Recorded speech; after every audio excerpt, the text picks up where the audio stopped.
નમસ્કાર વિદ્યાર્થી મિત્રો, સહજાનંદ વિદ્યાલય ધોરણ 7 વિષય સામાજિક વિજ્ઞાન પાઠ 2 દિલ્હી સલ્તનત. વિદ્યાર્થી મિત્રો, ભાગ 1ની અંદર આપણે પાઠની શરૂઆત કરી હતી.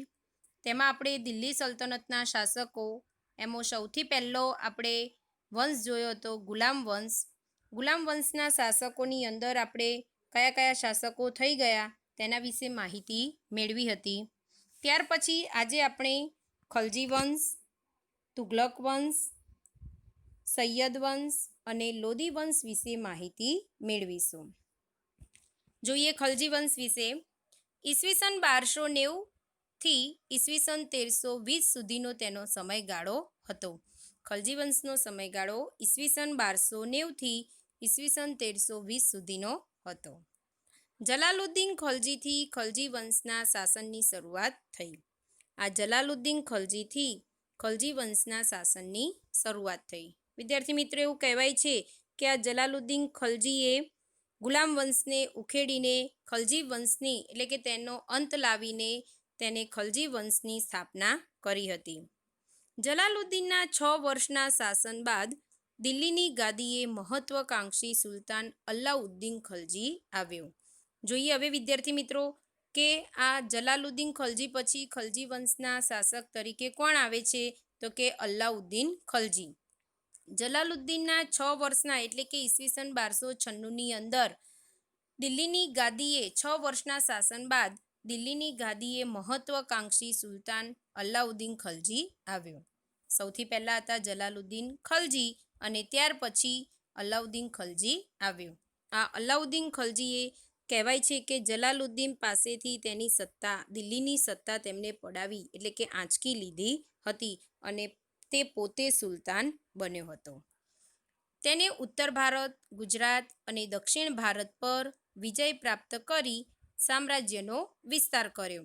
એટલે કે અલાઉદ્દીન ખલજીએ ઉત્તર ભારત, ગુજરાત અને દક્ષિણ ભારત પર વિજય પ્રાપ્ત કરી તેને સામ્રાજ્યનો વિસ્તાર કર્યો. દિલ્હીમાં સ્થાયી સેનાની શરૂઆત કરી. દિલ્હીની અંદર એક સ્થાયી સેનાની તેને શરૂઆત કરી. તેણે સૈન્યના ઘોડા અને સૈનિકોની વિશિષ્ટ ઓળખ માટે દાગ અને ચહેરા પદ્ધતિની શરૂઆત કરી. તેને સૈન્યના જે ઘોડા હોય એ ઘોડા અને સૈનિકોની એક વિશિષ્ટ એક આગવી ઓળખ માટે તેને દાગ અને ચહેરા પદ્ધતિની શરૂઆત કરી. આ ઉપરાંત અલાઉદ્દીન ખલજીએ બીજા સુધારા પણ તેને કર્યા હતા. વહીવટી સુધારા પણ તેને કર્યા હતા. જોઈએ તેને કયા સુધારા કર્યા હતા? ભાવ નિયમન, બજાર નિયંત્રણ એટલે કે વેપાર વધારવા માટે તેને ભાવ નિયમન તથા બજાર નિયંત્રણ તેને એ માટે તેને કડક કાયદા બનાવ્યા હતા અને તેના પાલન માટે તેને ગુપ્તચર ખાતું પણ બનાવ્યું હતું. આ ઉપરાંત તેને સંગ્રહખોરી નિયમન જેવા વહીવટી સુધારા પણ તેને કર્યા હતા. સંગ્રહખોરી કરનારને જાહેરમાં સજા કરવામાં આવતી હતી. આ ઉપરાંત તેને સંદેશા વ્યવહાર ઝડપથી થાય તે માટે ઘોડેસવાર, ટપાલ સેવા, ખેપિયા પદ્ધતિ અમલમાં મૂકી હતી. આ ઉપરાંત તેને સંદેશા વ્યવહાર એક જગ્યાએથી બીજી જગ્યાએ ઝડપથી સંદેશો મળી જાય તે માટે તેને ઘોડેસવાર, ટપાલ સેવા તેને કહેવાય છે કે ખેપિયા પદ્ધતિ તેને અમલમાં મૂકી હતી. અલાઉદ્દીન ખલજીના અવસાન બાદ રાજ્યમાં અંધાધૂંધીનું વાતાવરણ રહ્યું. અલાઉદ્દીન ખલજીના અવસાન બાદ એટલે કે તેના મૃત્યુ પછી રાજ્યની અંદર અંધાધૂંધીનું વાતાવરણ રહ્યું. વિદ્યાર્થી મિત્રો, પહેલાં આટલું જાણો જુઓ. અલાઉદ્દીન ખલજીના સમયમાં પ્રસિદ્ધ કવિ અમીર ખુસરો થઈ ગયા હતા. અલાઉદ્દીન ખલજીનો જ્યારે સમય ચાલતો હતો ત્યારે પ્રસિદ્ધ કવિ અમીર ખુસરો થઈ ગયા હતા, જેમને કિરાતુલ સદાયન, આશિકા, નૂહ વગેરે જેવી પ્રસિદ્ધ સાહિત્ય કૃતિઓની રચના તેમણે કરી હતી. અલાઉદ્દીન ખલજીના સમયની અંદર પ્રસિદ્ધ કવિ અમીર ખુસરો થઈ ગયા હતા.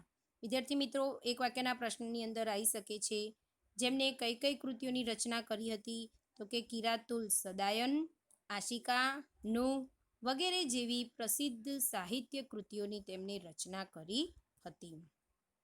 ખલજી વંશના રાજવંશનો અંત આણી દિલ્હીની ગાદીએથી તુગલક શાસનની શરૂઆત કરનાર ગ્યાસુદ્દીન તુગલક હતો. આ ખલજી વંશનો અંત આવે છે અને ખલજી વંશ પછી તુગલક વંશનું શાસન સ્થપાય છે. તુગલક વંશના શાસનની અંદર એના શાસનની શરૂઆત કરનાર સૌથી પહેલો શાસક હતો ગ્યાસુદ્દીન તુગલક. થોડી માહિતી મેળવીએ વિદ્યાર્થી મિત્રો ગ્યાસુદ્દીન તુગલક વિશે. તો કે ગ્યાસુદ્દીન તુગલક એ તેને તુગલક વંશની સ્થાપના કરી હતી અને તેના સમયની અંદર ડાક ચોકી એટલે કે ટપાલ પદ્ધતિ દાખલ થઈ હતી. તુગલક વંશના શાસનની અંદર જ્યારે ગ્યાસુદ્દીન તુગલકનો સમય ચાલતો હતો ત્યારે તેને ડાક ચોકી એટલે કે ટપાલ પદ્ધતિ દાખલ કરી હતી. તે સમયમાં ઘોડેસવારો કાગળ લઈ જતા અને ટપાલીને એ સમયની અંદર હલકારો કહેવામાં આવતું હતું. તુગલક વંશનો જ્યારે સમયકાળ હતો ઈસવીસન 1320 થી ઈસવીસન 1414. તુગલક વંશનો સમયકાળ ઈસવીસન 1320 થી ઈસવીસન 1414નો હતો. જોઈએ હવે ગ્યાસુદ્દીન તુગલક પછી દિલ્હીની ગાદી ઉપર કોણ આવે છે? તો કે મુહમ્મદ બિન તુગલક. તુગલક વંશ દરમિયાન એટલે કે જ્યારે તુગલક વંશનું શાસન ચાલતું હતું ત્યારે મુહમ્મદ બિન તુગલક એક પ્રતિભાવત સુલતાન બન્યો, જેને તેના સમયમાં કેટલીક યોજનાઓ અમલમાં મૂકી હતી. જેને એટલે કે મુહમ્મદ બિન તુગલકે તેનો જ્યારે સમયકાળ ચાલતો હતો ત્યારે તેને કેટલીક યોજનાઓ અમલમાં મૂકી હતી. જેમાં કઈ એને યોજનાઓ અમલમાં મૂકી હતી જોઈએ તો કે દિલ્હીથી દૌલતાબાદ રાજધાનીનું સ્થળાંતર.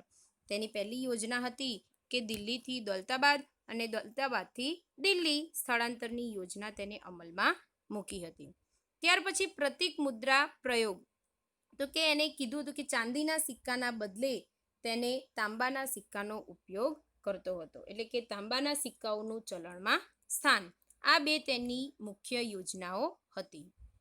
પરંતુ મોટાભાગની યોજનાઓમાં વ્યવહારિકતાનો અભાવ જોવા મળતો હતો. પરંતુ તેની જે યોજનાઓ હતી એ યોજનાઓની અંદર વ્યવહારિકતાનો અભાવ જોવા મળતો હતો. તેમજ તબક્કાવાર અને આયોજનબદ્ધ અમલીકરણના અભાવને કારણે તેની જે આ યોજનાઓ હતી એ યોજનાઓ શું થઈ ગઈ હતી? નિષ્ફળ થઈ હતી. તેની જે યોજનાઓમાં વ્યવહારિકતાનો અભાવ જોવા મળતો હતો તેમજ તબક્કાવાર અને આયોજનબદ્ધ અમલીકરણનો અભાવ હતો. આયોજનબદ્ધ તેની યોજનાઓ હતી નહીં, તેનો અભાવ જોવા મળતો હતો. તેના કારણે તેની યોજનાઓ નિષ્ફળ ગઈ. તેથી ઇતિહાસમાં આ યોજનાઓ તરંગી યોજનાઓ તરીકે સ્થાન પામી. તેથી ઇતિહાસની અંદર આ મુહમ્મદ બિન તુગલકે જે પણ યોજનાઓ બનાવી હતી એ યોજનાઓ તરંગી યોજનાઓ તરીકે સ્થાન પામી હતી. મુહમ્મદ તુગલકના સમયમાં આફ્રિકન મુસાફર ઇબ્ન બતુતા, એનું નામ હતું ઇબ્ન બતુતા, ભારતની મુલાકાતે આવ્યો હતો. જ્યારે મુહમ્મદ તુગલકનો સમયકાળ ચાલતો હતો ત્યારે એક આફ્રિકન એટલે કે તાંજીરનો એક હબસી મુસાફર હતો. આફ્રિકન મુસાફર ઇબ્ન બતુતા એ ભારતની મુલાકાતે આવ્યો હતો. મુહમ્મદ તુગલક બાદ તેનો પિતરાઈ ભાઈ ફિરોઝ શાહ તુગલક ગાદીએ આવ્યો અને આ મુહમ્મદ તુગલક પછી તેનો પિતરાઈ ભાઈ ફિરોઝ શાહ તુગલક ગાદીએ આવ્યો. ફિરોઝ શાહ તુગલકના અવસાન બાદ એટલે કે તેના મૃત્યુ બાદ તૈમુરલંગે દિલ્હી પર ઈસવીસન 1398-99માં આક્રમણ કર્યું. હવે ફિરોઝ શાહના અવસાન બાદ તૈમુરલંગે દિલ્હી ઉપર ઈસવીસન 1398 અને 99માં તેને દિલ્હી ઉપર આક્રમણ કર્યું, જેથી સત્તાના પાયા હચમચી ગયા અને તુગલક સત્તા મર્યાદિત બની અને તુગલક સત્તાનો અંત આવ્યો. વિદ્યાર્થી મિત્રો ફરી નજર મારી લો એકવાર તુગલક વંશ. તો તેના શાસકોમાં સૌથી પહેલો શાસક હતો ગ્યાસુદ્દીન તુગલક. ત્યાર પછી મુહમ્મદ બિન તુગલક, તેને અમુક યોજનાઓ અમલમાં મૂકી હતી. એ યોજનાઓ બનાવી હતી એ યોજનાઓ નિષ્ફળ નીવડી હતી. અને તેના પછી મુહમ્મદ તુગલક પછી તેનો પિતરાઈ ભાઈ ફિરોઝ શાહ તુગલક ગાદીએ આવ્યો. હવે વિદ્યાર્થી મિત્રો સૈયદ વંશ વિશે માહિતી મેળવીશું. સૈયદ વંશનો સમયગાળો ઈસવીસન 1414થી ઈસવીસન 1451. તુગલક વંશના શાસનના અંત બાદ ખિજ્ર ખાંએ સૈયદ વંશની સ્થાપના કરી.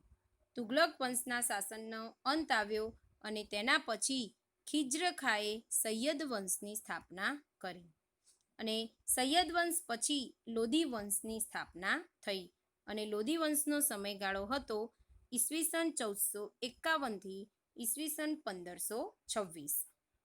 સૈયદ વંશ બાદ બહલોલ લોધીએ કોને કરી હતી? તો કે બહલોલ લોધીએ લોધી વંશની સ્થાપના કરી હતી. વિદ્યાર્થી મિત્રો પ્રશ્નની અંદર આવે કે સૈયદ વંશની સ્થાપના કોને કરી હતી? તો કે ખિજ્ર ખાંએ. અને લોધી વંશની સ્થાપના કોને કરી હતી? તો કે બહલોલ લોધીએ. બહલોલ લોધી સલ્તનતનો પ્રથમ અફઘાન શાસક હતો. લોધી વંશનો અંતિમ બાદશાહ ઇબ્રાહિમ લોધી હતો. લોધી વંશની સ્થાપના કરી હતી બહલોલ લોધીએ અને અંતિમ બાદશાહ તેનો અંતિમ શાસક હતો ઇબ્રાહિમ લોધી.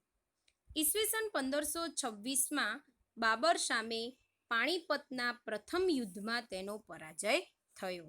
ઈસવીસન 1526માં બાબર સામે પાણીપતનું જ્યારે પ્રથમ યુદ્ધ થયું હતું ત્યારે આ ઇબ્રાહિમ લોધી હારી જતા દિલ્હી સલ્તનતનો અંત આવ્યો હતો. એટલે કે આ સલ્તનત યુગનો અંત આવ્યો અને મુગલ શાસનની શરૂઆત થઈ હતી. વિદ્યાર્થી મિત્રો અહીંયા દિલ્હી સલ્તનતના જે વંશો હતા તેના વિશે આપણે માહિતી મેળવી. સૌથી પહેલો વંશ આપણે જોયો હતો કે કયા કયા વંશોએ સત્તા ભોગવી હતી. એમાં સૌથી પહેલા વંશ આપણે જોયા હતા ગુલામ વંશ, ત્યાર પછી ખલજી વંશ, ખલજી વંશ પછી તુગલક વંશ અને તેના પછી સૈયદ વંશ અને લોધી વંશ.